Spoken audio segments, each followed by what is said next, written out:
Welcome back to our channel. In this video, I'm going to walk you through how to sell books on Lulu. So selling books on Lulu is a great way to reach a wider audience, and in this video, I'm going to give you a step-to-step guide to help you get started. So watch it very hard so you won't miss out any steps on how to sell books on Lulu. So the first thing is to sign up. So if you don't have an account, sign up to the Lulu website. Then after that, you have to verify your account. So once that is done, create.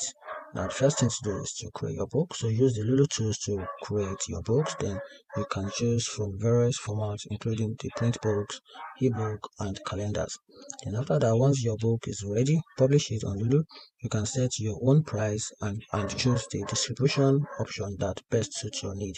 Then after that, list the books for sale on the Lulu bookstore. You will earn 80% of the revenue from each sale, and also use Lulu Direct to sell your books directly from your own website.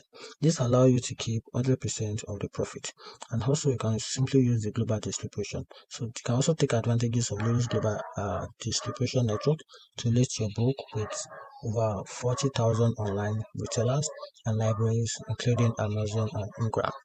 And that's it. If you find this video helpful, turn on the notification button and follow for more content like this. Thank you.